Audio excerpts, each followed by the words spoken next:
The night of the scaffolding, I still don't know what that person wanted, and that's exactly what keeps me up at night. This happened about 3 or 4 years ago. Back then I was living with my mom. We had a small house in the suburbs with a backyard, neighbors around, kids playing in the street, people taking evening walks, a completely normal place, the kind of neighborhood where you think nothing bad can ever happen. That summer, my mom decided to get the roof redone. It had gotten pretty old. During rain, it had started leaking in a spot or two. So a construction company came out and they put scaffolding all around the house, that metal pipe framework that workers use while they're on the job. My bedroom window faced the back of the house. It looked out over the backyard. And right outside that window was a scaffolding platform, close enough that if I opened the window and took one step out, I'd be standing right on that platform. I never did that, but I definitely thought about it. During the day, everything was fine. Workers would come in the morning, do their thing, leave in the evening. Metal sounds would come from the scaffolding throughout the day. Strange at first, then you get used to it. Mom would be working downstairs, I'd be up in my room. Homework, YouTube, phone, total routine. Back then I had this habit of staying up late watching YouTube, put in the earphones, pick up the phone, and just go. Mom knew about it and didn't really say much. Just don't stay up too late. I'd say yeah, and then stay up until 1 in the morning. Anyway, that night was no different. It was around 11:30 at night. Mom had already gone to sleep. The house was completely quiet, just the faint hum of the AC and the sound of whatever video was playing through my earphones. I was lying in bed, blanket pulled over me. The window curtains were closed, those thin, lightweight ones that block outside light at night. But if there's any light outside, you can see shadows through them. That's when a sound came, a thud. I pulled out my earphones. It came from outside. I figured probably a cat or some animal that wandered into the backyard. Raccoons show up sometimes at night. I didn't think much of it and put my earphones back in. Then another sound. Metal. A clinking, rattling kind of sound, like someone touched one of the iron pipes with their hand and it shifted. Scaffolding. I pulled my earphones out again, looked toward the curtains. Nothing. I told myself, must be the wind. Scaffolding moves at night. That's normal. But there was no wind. I picked up my phone anyway. Hit play on the video. Then a sound came that was different from both of the ones before. Thud. Thud. 2 sounds. One after the other. Like 2 feet landing on a wooden platform. My grip on the phone went loose. I sat straight up. My heart stopped for a second short, then started pounding hard. In my room, across from the bed, there was a mirror. Old, fairly large. If I looked straight into it, I could see the window behind me reflected in it. I looked into the mirror, and I wish I hadn't. There was a shadow on the curtain, human-shaped, standing upright, both arms at its sides. There was light outside, a distant street light, and because of that light, a silhouette was forming on the curtain, clear as anything. Someone was standing outside, right outside my window. On that scaffolding platform, I didn't move. I forgot to breathe. My entire brain was stuck on one thing. Can it see me? Does it know I'm here? I just lay there, completely still, like stone. The blanket was over me, but I couldn't feel its warmth at all. I was cold. From the inside, the kind of cold that comes with fear. I thought about calling out to my mom, but I stopped myself. What if that person heard me? What if they figured out I was awake, that there were other people in the house? What would they do? I didn't make a sound. I just kept watching the mirror. The shadow didn't move. It just stood there for so long that I started doubting myself. Maybe I'm tired. Maybe it's just the shadow of a tree falling on the curtain. Maybe I'm she...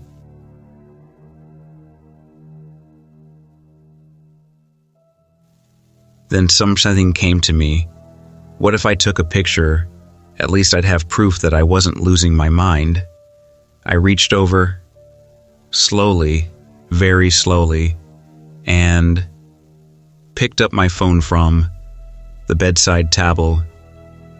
Like one wrong movement would ruin everything. Picked it up, opened the camera, pointed it at the mirror. Flash. The entire room filled with light for 1 second. I forgot. At night, the camera automatically turns the flash on. I instantly pushed the phone down, hid it under the blanket, then looked back at the mirror. The shadow had moved. Before, it had been slightly to the right of the window. Now it was directly in the center, closer, higher, like it had leaned in, like it had moved right up to the window to look through. And then I heard it, breathing, slow, heavy, like someone was exhausted or deliberately breathing in long, drawn-out pulls. One breath. Wait, another breath. That sound was coming from just beyond the window. I don't know what happened to me in that moment. My brain just shut down. I grabbed the blanket and pulled it over my face all the way up, eyes shut. I told myself, there's nothing there. You were falling asleep. This isn't real. I knew it was a lie. But pulling the blanket over my face and lying there with my eyes closed was the only option I had. I don't know how long it stayed there. 5 minutes? 10? I genuinely don't know. Then I slowly pulled the blanket down, opened one eye, looked at the mirror. The shadow was leaving, slowly, pulling away from the curtain, and then came those metal sounds again from the scaffolding, that same clanking, like someone was climbing down, then rustling in the backyard grass, then nothing.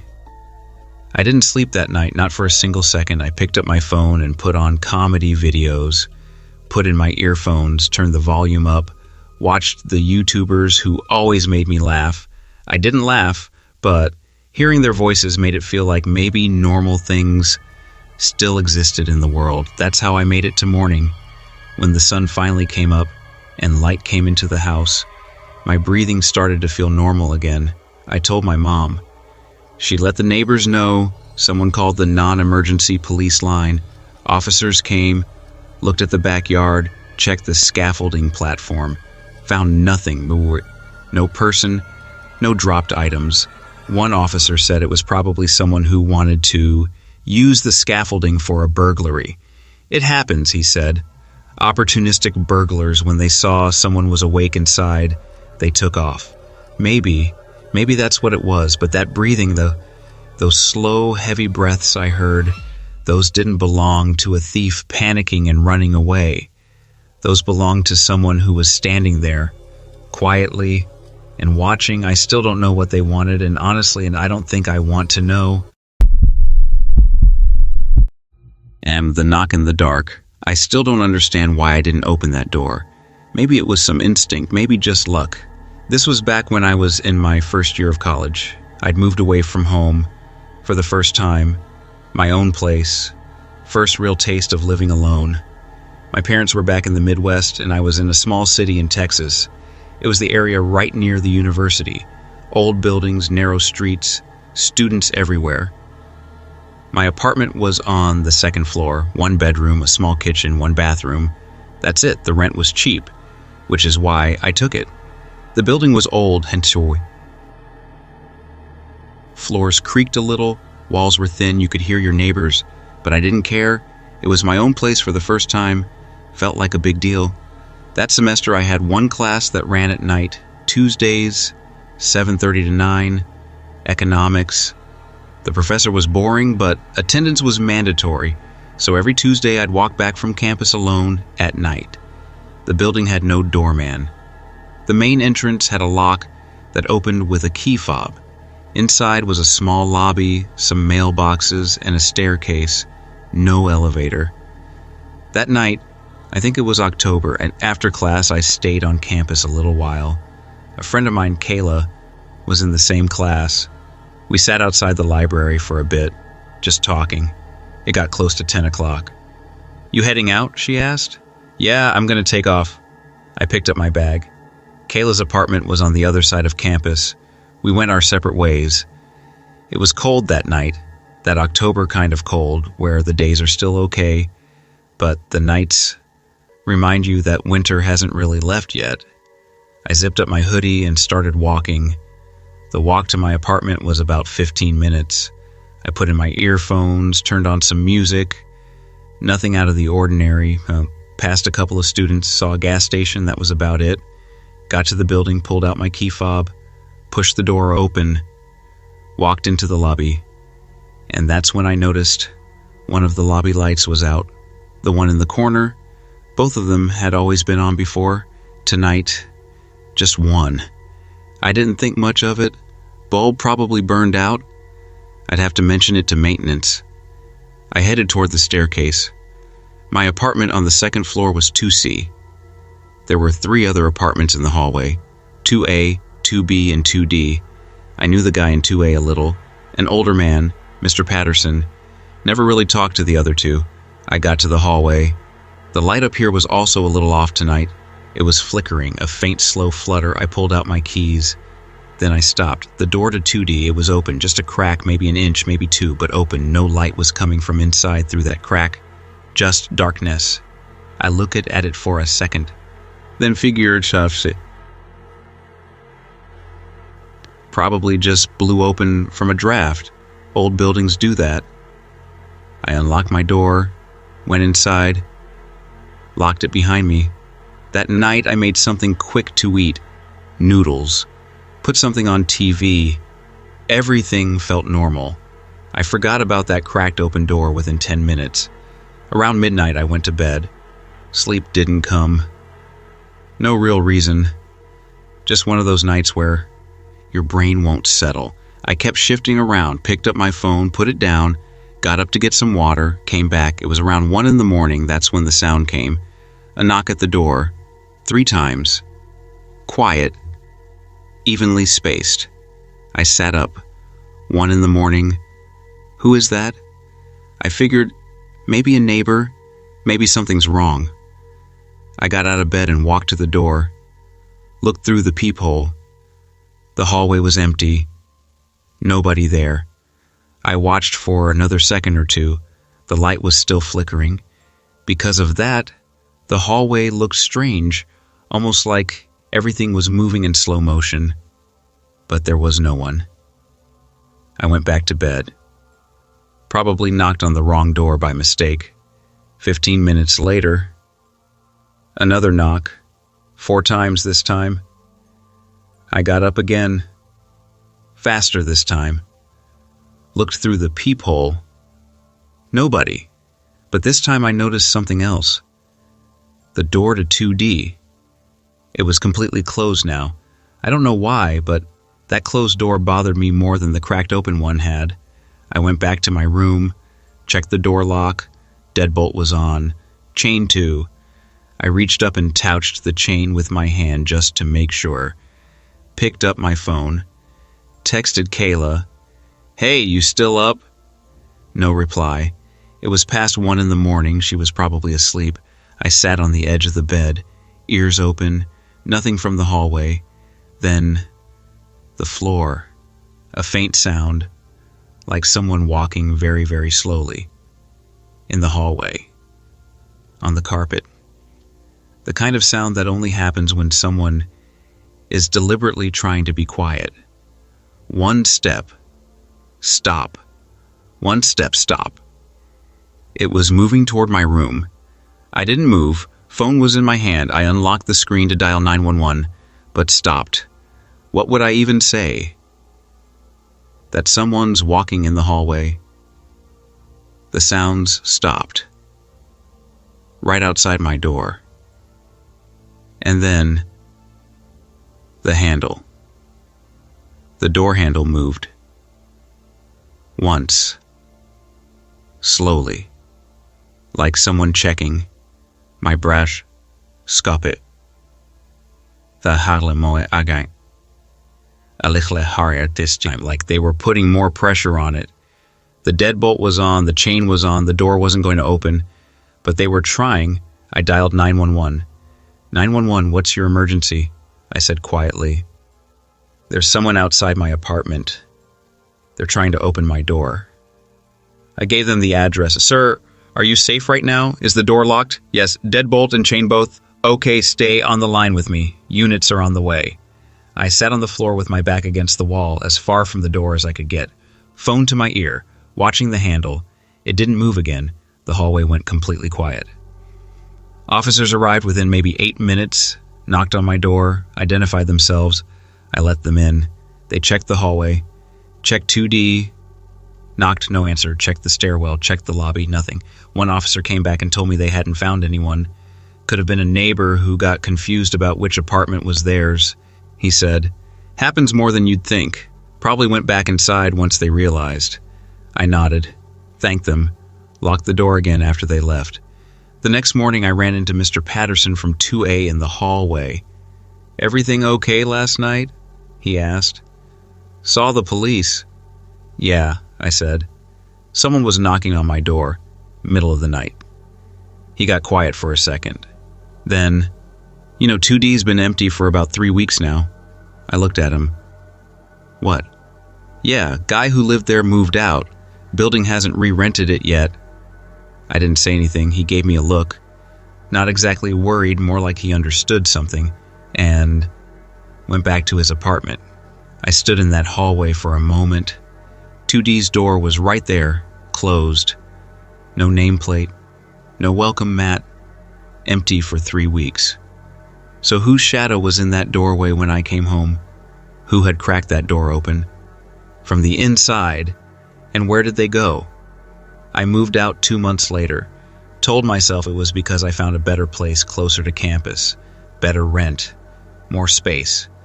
But honestly, every night when I'd walk down that hallway, I'd look at 2D's door, just to make sure it was still closed. And one night, it wasn't. I didn't wait to find out why. The last street. What I saw that night, I've told very few people about it, and the ones I did tell, that they didn't believe me. This was back when I was at my first job. College was done.